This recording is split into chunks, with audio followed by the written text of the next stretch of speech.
তো সাউথ আফ্রিকার Jack Kallis, AB de Villiers ওনাদের খেলাও ভালো লাগতো।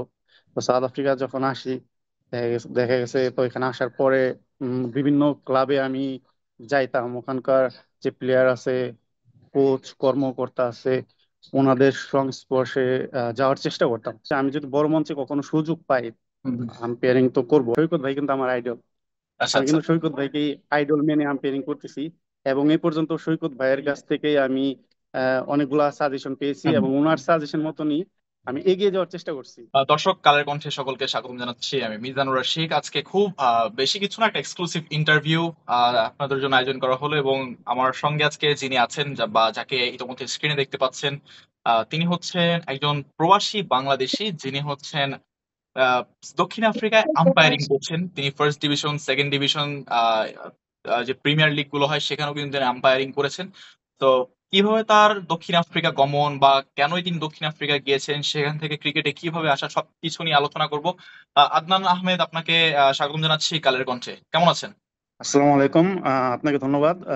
আলহামদুলিল্লাহ ভালো আছি। আহ, আশা করি সবাই ভালো আছেন। তো কেমন চলছে আপনার জীবন দক্ষিণ আফ্রিকায়? এই তো আলহামদুলিল্লাহ ভালোই যাচ্ছে, সকলের দোয়ায়। এখানে আমি একটা রেস্টুরেন্টের ম্যানেজার হিসেবে কর্মরত আছি, এবং সেই সাথে আহ, চাকরির পাশাপাশি আম্পায়ারিং পেশায় নিয়োজিত আছি। আমি সাউথ আফ্রিকা ক্রিকেট বোর্ডের আন্ডারে প্রভিন্সিয়াল প্যানেলে সুযোগ পেয়েছি আহ, 2024-এ। তো 2024 এবং এই বছরও আম্পায়ারিং করতেছি। তো আমার আম্পায়ারিং অভিজ্ঞতা 2 বছরের। এখানে চাকরির পাশাপাশি আর কি আম্পায়ারিং করছি। বাংলাদেশ থেকে দক্ষিণ আফ্রিকায় আসলে কি ভিসায় যাওয়া, এই রেস্টুরেন্ট ওয়ার্কার হিসেবেই নাকি? না, আমি বাংলাদেশ থেকে দক্ষিণ আফ্রিকায় আসছিলাম 2019-এ।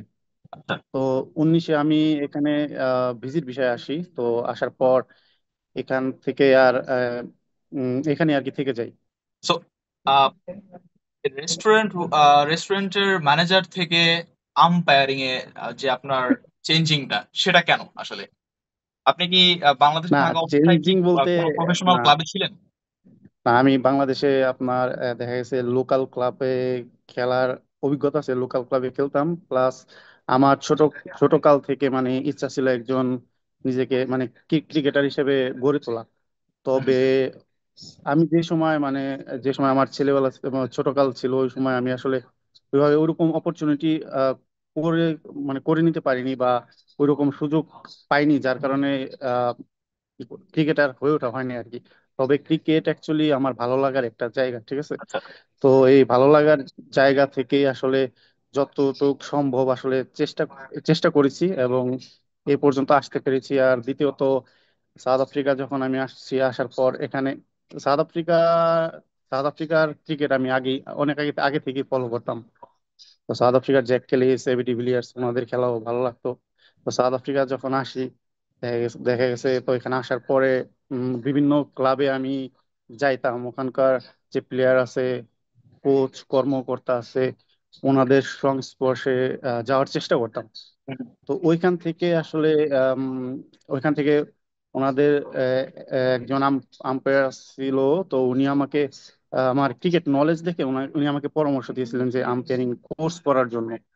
আচ্ছা তো আচ্ছা। উনি ওই সময় পরামর্শের সাথে সাথে এখানকার যে প্রভিন্সিয়াল আম্পায়ার ছিল, ক্রিস রস, ওনার নাম্বার ব্যবস্থা করে দেন, এবং সেই সাথে আপনার সাউথ আফ্রিকার আম্পায়ার মাস্টার এডুকেটর, যিনি আম্পায়ার তৈরি করেন, তো ওনার টম্মু কুরুসি, তো ওনার ওনার সাথে যোগাযোগের ব্যবস্থা করে দেন।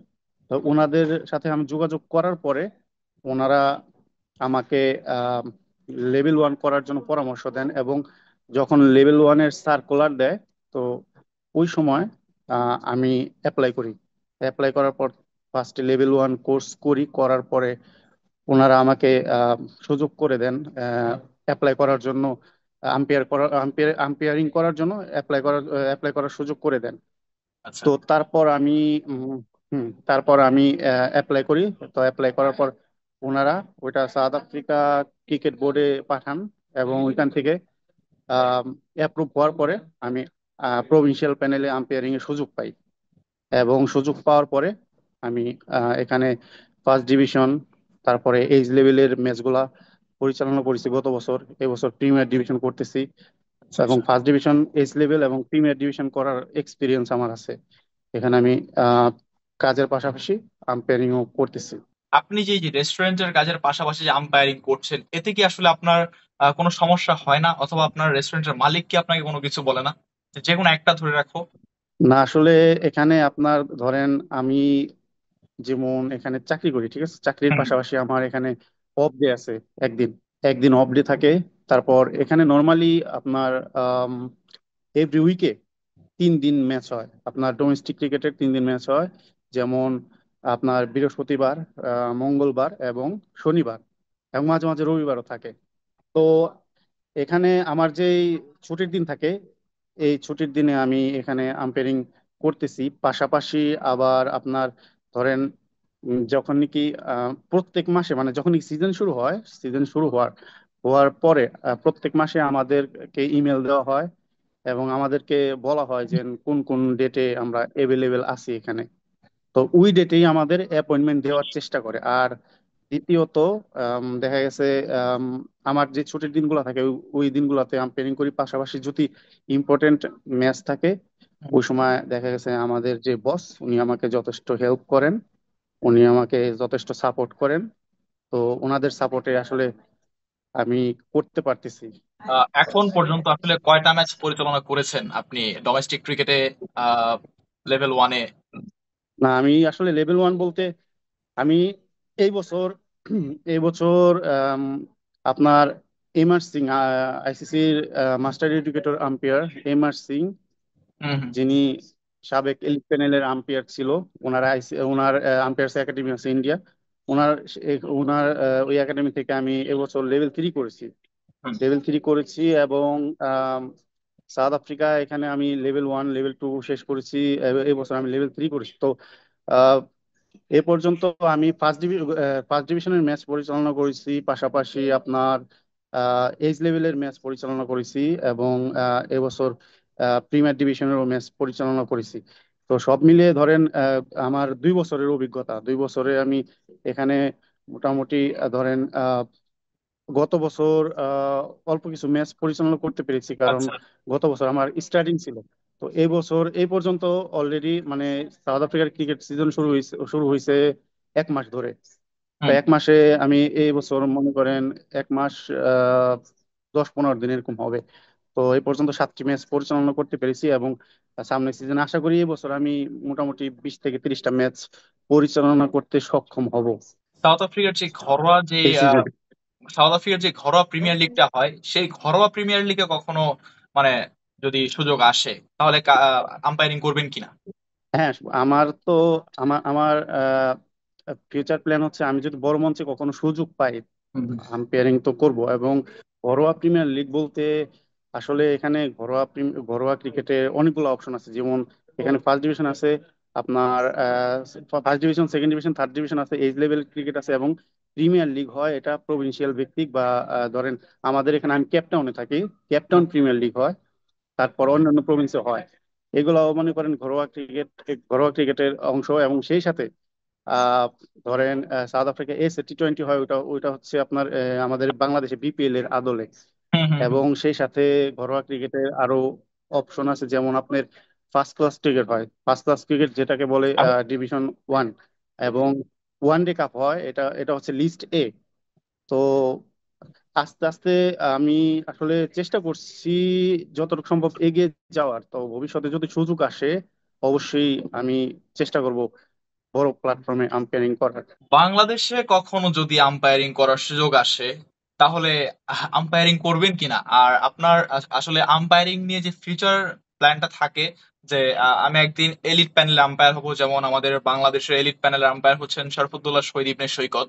তো তাকে আপনি ফলো করেন কিনা? আর বাংলাদেশে কখনো যদি সুযোগ আসে আম্পায়ারিং করার, তাহলে করবেন কিনা? আসলে আপনি ভালো একটা কোশ্চেন করছেন। আসলে আপনি জানেন কি জানেন না আমি জানি না, তবে সৈকত ভাই কিন্তু আমার আইডল। আচ্ছা আমি আচ্ছা। কিন্তু সৈকত ভাইকে আইডল মেনে আম্পায়ারিং করতেছি এবং এই পর্যন্ত সৈকত ভাইয়ের কাছ থেকে আমি অনেকগুলা সাজেশন পেয়েছি হুম। এবং ওনার সাজেশন মতনই আমি এগিয়ে যাওয়ার চেষ্টা করছি। ওনার সাজেশন মতনই কিন্তু আমি এগিয়ে যাওয়ার চেষ্টা করছি। তো সৈকত ভাই আমার আইডল। তো আমিও চাই একদিন সৈকত ভাইয়ের মতনই একজন বড় বড় লেভেলের আম্পায়ার হব। তো আর যে কোশ্চেনটা করছেন, বাংলাদেশে আম্পায়ারিং করার ইচ্ছা আছে কিনা। বাংলাদেশ তো মনে করেন আমার, ঠিক আছে, আমার নিজের দেশ। সাউথ আফ্রিকাকে আমি মনে করি আমার সেকেন্ড হোম। তো বাংলাদেশ আমার নিজের দেশ। হুম। আসলে নিজের দেশের হয়ে যদি আম্পায়ারিং করতে পারি, এটা ফিলিংস আরো অনেক বড়। তবে বাংলাদেশের হয়ে আম্পায়ারিং করার ইচ্ছা অবশ্যই আছে, কিন্তু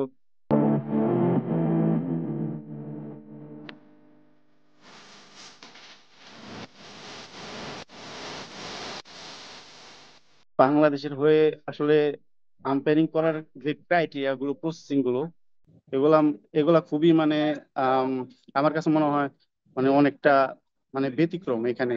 এখানে ব্যতিক্রম বলতে ধরেন, আমি বেসিক্যালি বাস্তবতা থেকে বলতেছি, আমি যখন সাউথ আফ্রিকা আসি, এখানে আমি যাদের সাথে যোগাযোগ করেছি, সাউথ আফ্রিকা ক্রিকেট বোর্ডের আম্পায়ার এডুকেটর, ওনার সাথে যখন আমি যোগাযোগ করি, উনি সাথে সাথে মানে খুব ভালোভাবে রেসপন্স করছে, আমাকে ওয়েলকাম জানাইছে।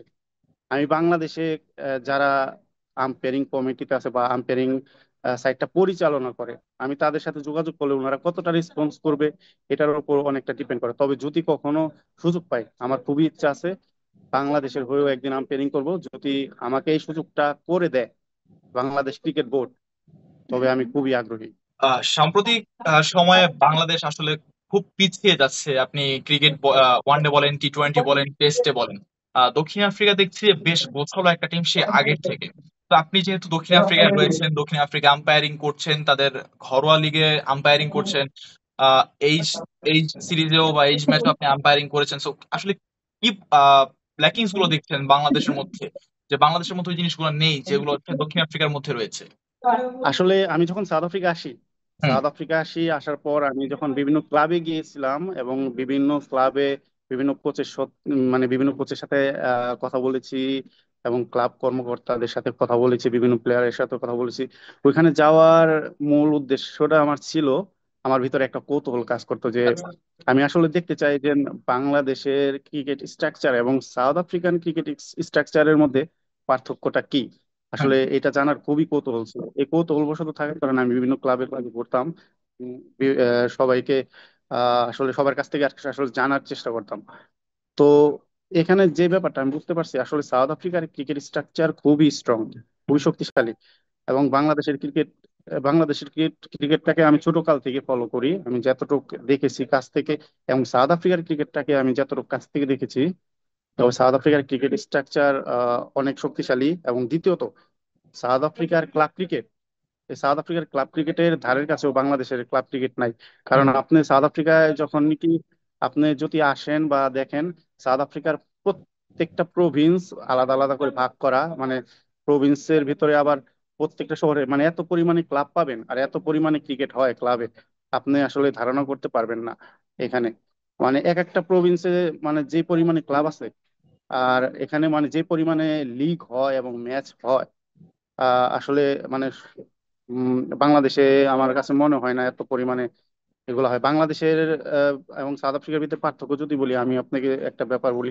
ধরেন, বাংলাদেশে যে ক্রিকেটটা হয় ঢাকা কেন্দ্রিক, এখানে আপনার প্রিমিয়ার ডিভিশন কিন্তু আমরা যেটা দেখি ঢাকা প্রিমিয়ার ডিভিশন।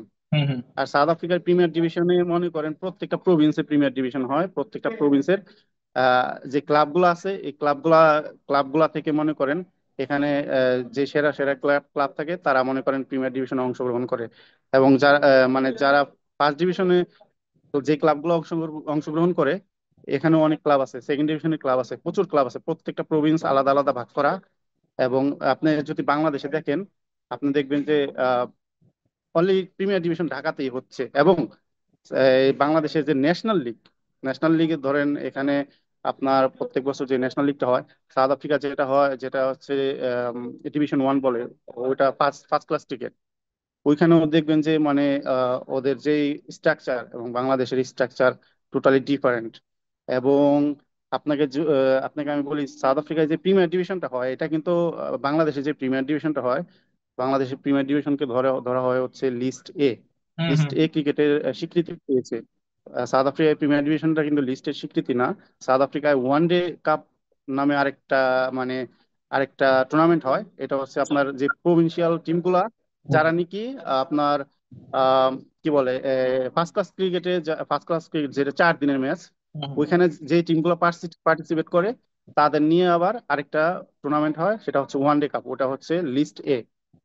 এবং সাউথ আফ্রিকা প্রচুর ক্লাব এবং টুর্নামেন্ট হয় প্রত্যেক বছর, প্রচুর ক্রিকেট হয় এবং প্রত্যেকটা প্রভিন্সে সমান সমান। এখানে মনে করেন যেমন বাংলাদেশে আপনার টোটাল ক্রিকেটটাই ঢাকা কেন্দ্রিক হয়ে গেছে, এখানে সাউথ আফ্রিকায় টোটাল টোটাল ক্রিকেটটা একটা প্রভিন্স কেন্দ্রিক না কিন্তু। এখানে মনে করেন 12-14টা প্রভিন্স আছে, সবগুলাতে সমান সমান ভাবে মানে সাউথ আফ্রিকান ক্রিকেট বোর্ড আয়োজন করে। আপনার এই যে আম্পায়ারিং হওয়ার পিছনে কি কোনো বাধা কাজ করেছিল কিনা, বা কোনো প্রতিবন্ধকতা সৃষ্টি হয়েছিল কিনা? আসলে প্রতিবন্ধকতা বলতে, আমি এই 2 বছর 2 বছর আম্পায়ারিং করতেছি এবং আমি ইচ্ছা করলে আরো অনেক অনেক অনেকগুলো ম্যাচ বেশি করতে পারতাম, অনেক অনেক ম্যাচের অ্যাপয়েন্টমেন্ট পেয়েছি, কিন্তু প্রতিবন্ধকতা বলতে ধরেন আমার কাজের পাশাপাশি আমি আম্পায়ারিং করতেছি। হুম। তো কাজের পাশাপাশি আমার এখানে আম্পায়ারিং করার ক্ষেত্রে একটু বেশি হার্ড ওয়ার্ক করতে হইতেছে, কারণ এখানে আমার মনে করেন ভালো লাগা কাজ করে এবং আমার স্বপ্ন আমি একদিন বড় মঞ্চে আম্পায়ারিং করব। তো প্রতিবন্ধকতার জায়গা হচ্ছে ধরেন আমি যখন কাজ করি, কাজের ফাঁকে সময়টা যতটুকু সম্ভব আমি আসলে বের করার চেষ্টা করি। মানে এই সময়টা বের করা মানে টোটালি দেখা যায় আরেকটু, আমার কাছে মনে হয় আরেকটু বেশি সময় দিতে পারলে হয়তো এই 2 বছর আমি আরো বেশি ইমপ্রুভ করতাম। তো প্রতিবন্ধকতার জায়গাটা হচ্ছে এই জায়গাটা, এই সময়টা একটু ম্যানেজ করতে সমস্যা হয়, তারপর আমি যতটুকু পারি আসলে সর্বোচ্চ দেওয়ার চেষ্টা করি, সর্বোচ্চ ভাবে করার চেষ্টা করি। আদনান, আপনার কাছে আমার একটা প্রশ্ন যে আহ, আপনি যখন আম্পায়ারিং করেন সাউথ আফ্রিকার প্রভিন্সিয়াল লিগ গুলোতে, তখন আসলে এমন কোনো সিনারিও আছে যেটা খুব হাস্যকর অথবা মজার? মজার বলতে, আসলে যখন আমরা মাঠে আম্পায়ার হিসেবে আম্পায়ার হিসেবে অ্যাপয়েন্টমেন্ট পাই বা অ্যাপয়েন্টেড হই, হুম। তখন যখন আমরা মাঠে যাই, মাঠে যাওয়ার সময় ধরেন মাঠের ভিতরে যে অপোনেন্ট প্লেয়ার থাকে বা দুই টিমের প্লেয়ার থাকে, ধরেন আম, আপনার ইনিংস শেষ হওয়ার পরে মানে যে সময়টা থাকে ওই সময়টা দেখা যায় প্লেয়ারদের সাথে অনেক খুনসুটি হয়, প্লেয়াররা অনেক মজা করে আমাদের সাথে। এবং বেসিক্যালি আপনার মাঠেও দেখা যায় যে মাঠে যখন আম্পায়ারিং কোনো ডিসিশন তারা অসন্তুষ্ট হয়, ওই সময় দেখা যায় যে অসন্তুষ্ট হওয়ার পরে আহ, দেখা যায় যে অনেক সময় আপনার ওই মানে ডিসিশনটা নিয়ে অনেক সময় মজা করে বা খেলা যখন শেষ হয়, শেষ হওয়ার পরে আপনার দেখা দেখা যায় যে মানে দুই টিমের প্লেয়ারই একসাথে এসে মানে অনেক খুনসুটি করে, মজা করে আম্পায়ারদের সাথে। তো এই জিনিসগুলো আমার খুবই ভালো লাগে, খুবই ফ্রেন্ডলি এবং ফ্রিলি। ইন্টারন্যাশনাল ক্রিকেটে ডিআরএস সিস্টেম আছে, সো আম্পায়ার যদি একটা ভুল কলও দেন, সেটা কিন্তু ডিআরএস এর মাধ্যমে কিন্তু আসলে শুধরে নেওয়া যায়। বাট প্রভিন্সিয়াল লিগ গুলোতে বা যেমন বাংলাদেশের ঢাকা প্রিমিয়ার ডিভিশন ক্রিকেট লিগে হচ্ছে সেই ডিআরএস সিস্টেমটা থাকে না, বা ডিআরএস সিস্টেমটা নাই। তো আহ, এই যে আপনি যখন কোনো সিদ্ধান্ত দেন, তখন আসলে আহ, কোনো বিতর্কের জন্ম দেয় কিনা, এমন কোনো সিদ্ধান্ত আছে কিনা যে এই সিদ্ধান্তটা আসলে অনেক বিতর্কিত ছিল? না, আসলে মনে করেন আম্পায়ারিং এর যে ব্যাপারটা, এটা হচ্ছে মনে করেন আহ মানুষ তার ভুল ত্রুটির ঊর্ধ্বে না, মানুষের ভুল ত্রুটি ত্রুটি হইতেই পারে। হ্যাঁ। তবে আমাদের যে ট্রেনিং করায়, ট্রেনিং করানোর পরে আমাদেরকে বলে দেয় যে তুমি যেই পয়েন্টে দাঁড়াবা, ওই পয়েন্ট থেকে তুমি যেই ব্যাপারটা দেখবা, দেখার পর তোমার যেই ব্যাপারটা মনে হবে ওই ডিসিশনটাই তুমি দিবা। তো আচ্ছা। এখানে দেখা দেখা যায় ভুল ত্রুটি হইতেই পারে, মানে তো ম্যাক্সিমাম ডিসিশন যখনই আম্পায়ার তার ডিসিশন গুলো দেয়, তো আম্পায়ার তার চোখে যে ব্যাপারটা দেখে, তো ওই ব্যাপারটা আসলে তাৎক্ষণিক বিবেচনা করে দেওয়ার চেষ্টা করে এখানে। তো এখানে দেখা যায় আপনার ডিআরএস যেহেতু নাই, সেক্ষেত্রে আহ, ভুল ত্রুটি আপনার যেটা হয়েছে ওইটা কিন্তু মনে করেন দেখা যায় সচরাচর আপনি বুঝতে পারবেন না। তো ম্যাক্সিমাম ডিসিশনই আম্পায়ারের চেষ্টা করে সর্বোচ্চ পয়েন্ট থেকে বিবেচনা করে এবং দেওয়ার চেষ্টা করে। বাংলাদেশের ক্রিকেট তো অবশ্যই ফলো করা হয়। লাস্ট ওয়েস্ট ইন্ডিজের ম্যাচটাও হয়তো আপনি ফলো করেছেন, দেখেছেন, ফলাফলটা আপনি অবশ্যই জানেন। সো এই মোমেন্টে আপনি বাংলাদেশ দলে কাকে মিস করছেন, যে উনি থাকলে হয়তো বাংলাদেশের ক্রিকেটটা আজকে এই দিনটা দেখা লাগতো না, বা আরেকটু যদি সার্ভিস দিত তাহলে খুব ভালো হতো? এটা সবাই যেটা মনে করে আমিও সেটাই মনে করি। এবং আমি আমি যেটা মনে করি, এই মুহূর্তে বাংলাদেশ দলে এমন একজন নাই যার কারণে দুইটা সাইটই মানে খুবই মানে প্রভাবিত হচ্ছে। যেমন তিনি আর কেউ নন, আমাদের সকলের সকলের গর্বের একজন বাংলাদেশের 1 নম্বর অলরাউন্ডার এবং বিশ্বের 1 নম্বর অলরাউন্ডার সাকিব আল হাসান। সাকিব আল হাসান যদি থাকতো, ব্যাটিং সাইডেও যে ব্যালেন্সটা থাকতো, বোলিং সাইডেও ওই ব্যালেন্স, মানে বোলিং সাইডে ওই ব্যালেন্সটা থাকতো। তো এখানে সাকিব আল হাসান যদি থাকতো, এখানে বাংলাদেশ আরো বেশি বেনিফিটেড হতো। আপনার কি কোনো ইচ্ছা ছিল যে আপনি যখন আম্পায়ারিং লাইফে আপনি এন্টার করেন তখন কি ইচ্ছা ছিল যে সাকিবের বিপক্ষে আমি আম্পায়ারিং করব বা সাকিবদের ম্যাচে আমি একটা ম্যাচ হলে আমি আম্পায়ারিং করতে চাই, বা সেই আক্ষেপটা কি আপনার রয়ে গেছে কিনা? সেই আক্ষেপ বলতে এটা তো সবার স্বপ্ন থাকে, ঠিক আছে। আচ্ছা। তো আমার যেই মনে করেন আম্পায়ারিং এর যে বয়স, তো হুম। সাকিব সাকিব ভাইদের মানে ক্যারিয়ারের শেষ পর্যায়ে এখন। আর আমার আম্পায়ারিং এর বয়স হচ্ছে মাত্র 2 বছর। হুম। তবে সাকিব ভাইদের ওই পর্যায়ে আম্পায়ারিং করতে হলে অনেক এক্সপিরিয়েন্সের দরকার। আম্পায়ারিং এর ব্যাপারটা হচ্ছে এক্সপিরিয়েন্সের উপর নির্ভর করে অনেকটা। তো মনে করেন আমি যদি ধরেন বাংলাদেশ যারা আম্পায়ারিং করছে বা ইন্টারন্যাশনাল লেভেলে যারা আম্পায়ারিং করছে তাদের ওই পর্যায়ে ইন্টারন্যাশনাল লেভেলে যাইতে 8 বছর, 10 বছর, 7 বছর, এর চেয়ে বেশিও লাগে। তবে আমি আসলে 2 বছর আম্পায়ারিং করে সাকিব ভাইদের কোনো ম্যাচে বা সাকিব আল হাসানদের কোনো ম্যাচে আম্পায়ারিং করব, এটা আসলে আহ, উম, এটা আসলে উম, কি বলে আপনার স্বপ্ন স্বপ্ন স্বপ্ন হিসেবে দেখাটাই আসলে সঠিক, কিন্তু বাস্তবতার ক্ষেত্রে অতটা আসলে প্রযোজ্য না। কারণ ধরেন ওই পর্যায়ে আম্পায়ারিং করতে গেলে, ইন্টারন্যাশনাল পর্যায়ে আম্পায়ারিং করতে গেলে মিনিমাম আরো অনেক এক্সপিরিয়েন্সের দরকার হয়, অনেক বছর আম্পায়ারিং করতে হয়, তারপরে একটা সময় আসে। তবে আমি আমার যে ব্যক্তিগতভাবে মনে করি আহ সাকিব ভাই বা ইন্টারন্যাশনাল লেভেলে আম্পায়ারিং করা, এটা প্রত্যেকটা আম্পায়ারের জন্যই স্বপ্ন। তো আমারও সেই স্বপ্ন আছে, যদি কোনো ভবিষ্যতে সুযোগ পাই ইনশাল্লাহ সেটা আমি গ্রহণ করার চেষ্টা করব বা সেইভাবে এগিয়ে যাওয়ার চেষ্টা করব। ধন্যবাদ আদনান আহমেদ আপনাকে, আপনার যে মূল্যবান সময় সেখান থেকে কিছু মিনিট আমাকে দেওয়ার জন্য। এবং খুব ভালো লাগলো এটা দেখে যে আমাদের দেশের একজন দক্ষিণ আফ্রিকায় গিয়ে আসলে আম্পায়ারিং করছে, সেটা অবশ্যই অ্যাপ্রিসিয়েটেবল। আহ ভালো থাকবেন আপনাকে। ধন্যবাদ, অনেক অনেক ধন্যবাদ আমাদেরকে সময় দেওয়ার জন্য। আপনিও ভালো থাকবেন, আপনাকে অনেক অনেক ধন্যবাদ। দর্শক, কালের কণ্ঠের exclusive interview with Adnan Ahmed আজকে এইটুকুই ছিল।